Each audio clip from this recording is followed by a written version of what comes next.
No, All right, Mom. Here we go.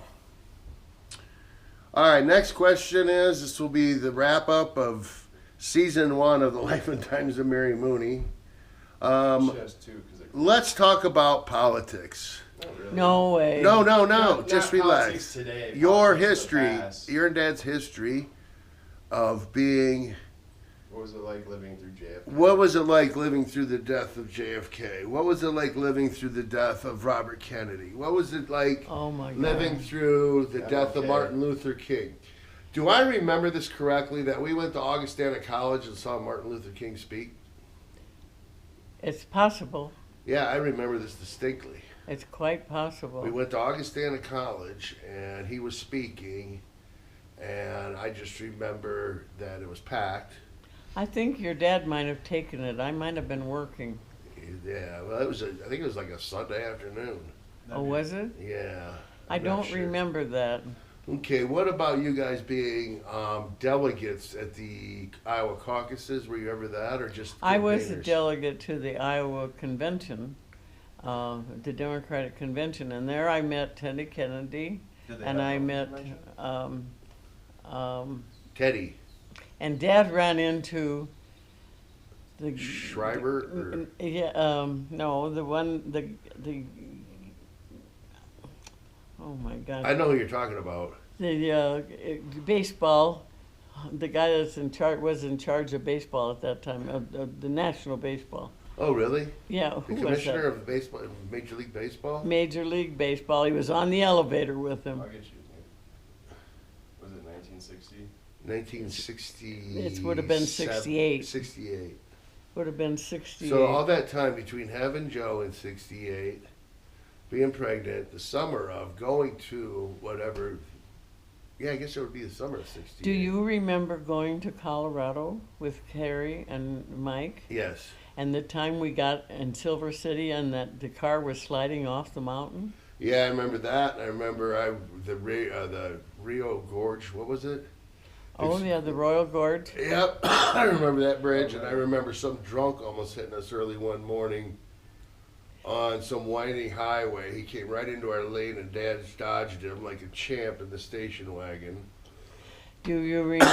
I remember getting backhanded in Nebraska on the way there for playing grab ass, as Dad called it. Do you remember the face on the barroom floor? No. Tell me more about that. That sounds interesting. 'Twas a balmy summer evening, and a goodly crowd Spike was Acker. there that well nigh filled the barroom of the corner of the square. As songs and witty stories came floating through the door, a vagabond came slowly in and posed upon the floor. Give me a drink. That's what I want. I'm out of I'm out of funds, you know. When I had Sue to treat the crowd, this hand was never slow. Then he goes on and explains how he ran, what happened to all his money, a woman, and he drew her face on the barroom floor, and he did. And then he fell across the floor dead. Okay, where was this? That's in Silver City, or Central City, Colorado. And it's still there. We went to see it. Really? Yeah. We took you and Carrie, and we went up to Pikes Peak, Yeah. and we went up to the Air Force Academy. Yeah, Colorado see that Springs. chapel down in Yeah. Colorado Springs? Yeah. I remember the backhand most, but The baseball commissioner, was it Spike Eckert no. or Bowie Kuhn? Bowie Kuhn. Bowie Kuhn? Was that the guy, the base commissioner Who? of baseball that Dad met? Bowie Kuhn? I also thought that Says he, February 4th, 1969 is when he started. No, not. not Bowie Kuhn. Spike Bowie- Eckert was no. 65 to 68. It was. Ford Frick was 51 to Who did 65. he meet? There was this guy named, I remember he met, at least I thought he said Sergeant Shriver, Sergeant Shriver? was a Democrat, something or other. Yes, Dad. He started the Peace Corps Oh, really? for Okay. JFK. Yeah. Oh, really? Yeah. Okay.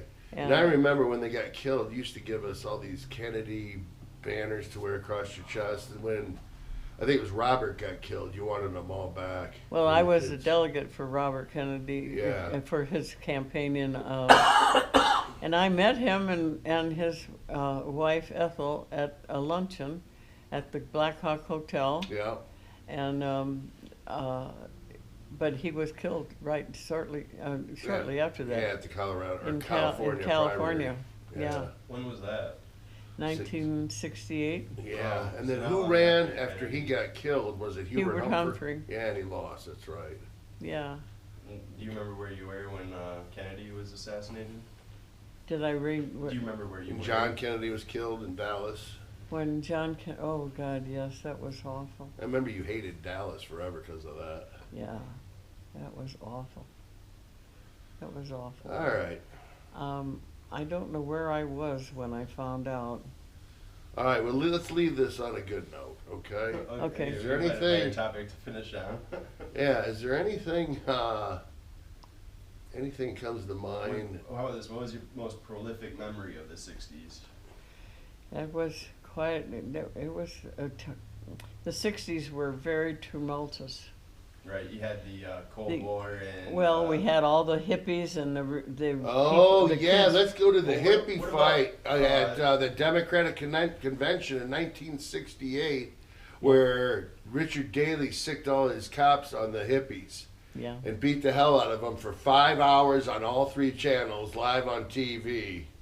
Yeah. And then you and Dad got in a fight, and you wouldn't talk for, I think it was 3 days. As kids, we waited for the Cold War to end. Well, That was our Cold War that we lived through. I was so afraid that Jim Resnick would get hurt because he was at Oh, that he was convention. out there at the convention, yeah. Yeah.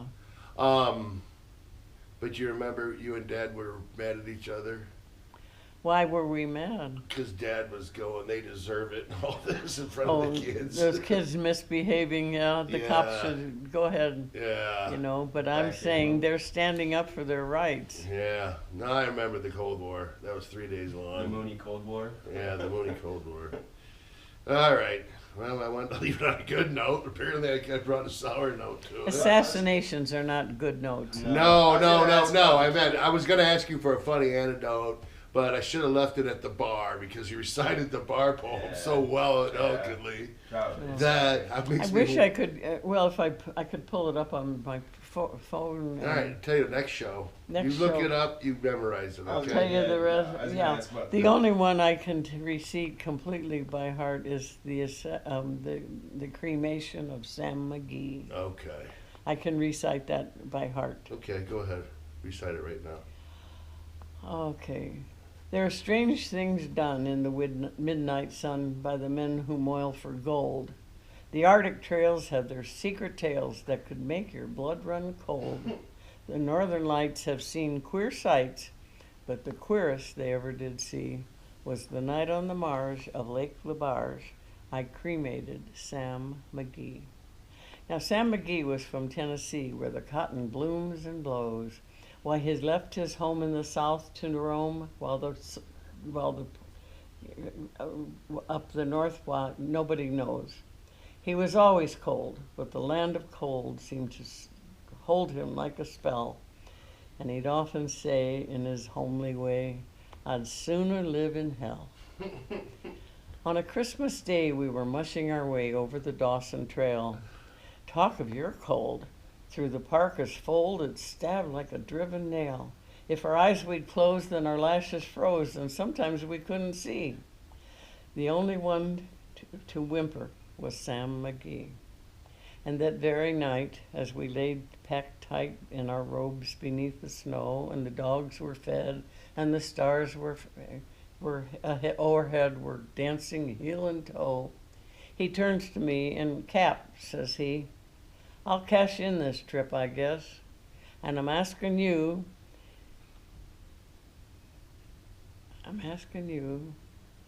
won't refuse my last request. Well, he seemed so low, I couldn't say no. Then he says with a sort of moan, it's the cursed cold, and it's got me hold till I'm chilled clean through to the bone. It ain't being dead, it's my awful dread of the icy grave that pains. So I want you to swear that foul or fair, you'll cremate my last remains. Well, he seemed so low, I couldn't say no.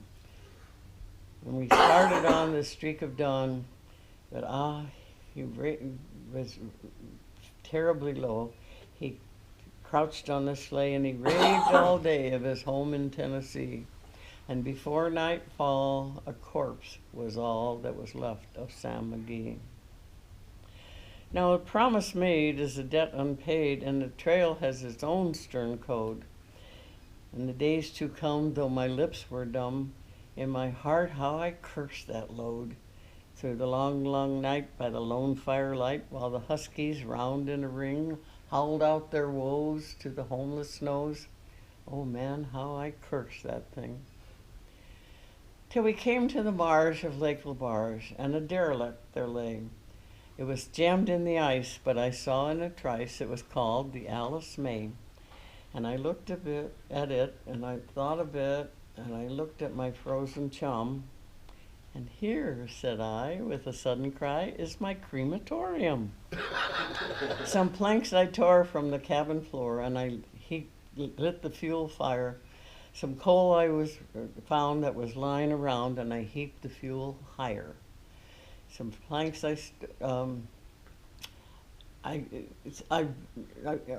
planks? Some planks I tore from the cabin floor, and I heaped the fuel. Some poles I found that was lying around, I heaped the fuel. Then I made a hike, because I didn't Then I burrowed a hole, and such a blaze you seldom see, and I burrowed a hole in the glowing coal, and I stuffed in Sam McGee. Then I made a hike, 'cause I didn't like to hear him sizzle so. And the dogs were spent, and the heavens, smoky, inky smoke went sleeping down the sky. I do not know how long in the snow I wrestled with grisly fear, but the stars came out and danced about ere again I ventured near. I was sick with dread, but I bravely said, I'll just take a peek inside. I guess he's cooked. And it's time I looked, and the door I opened wide. And there sat Sam, looking cold and calm in the heart of the furnace roar. And he wore a smile you could see a mile, and he said, please close that door. It's fine in here, but I greatly fear you'll let in the wind and storm. Since I left Plum Tree down in Tennessee, it's the first time I've been warm. There are strange things done in the midnight sun by the men who moil for gold. The Arctic trails have their secret tales that would make your blood run cold. The Northern Lights have seen queer sights, but the queerest they ever did see was the night on the marge of Lake Labarge. I cremated Sam McGee. Well, there we go. That's old brain. I guess. That's a long one. Holy shit. That's why I'm mad I can't remember the lines of the other one. I can't believe that. Well, you remember it for next edition. That was great, Mom. I don't know how you memorized that whole thing. Well, I memorized it when It I was was 3 minutes long. I memorized it while I was in high school. We didn't have television. Right. And when we'd have a slumber party, You tell these stories. everybody would tell a story. And so, like one did Casey at the Bat.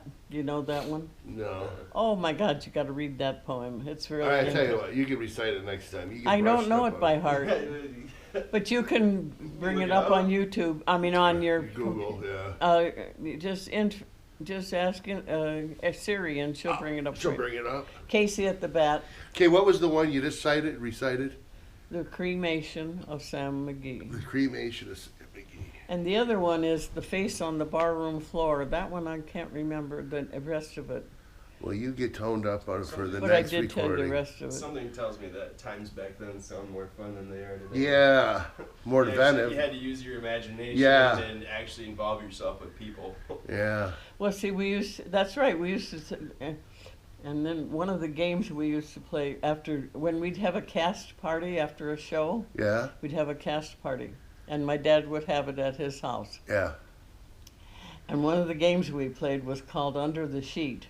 Now, don't get all those kind of thinking. Yeah. It was called Under the Sheet, and two people would lay on the floor, and we would cover them with a sheet.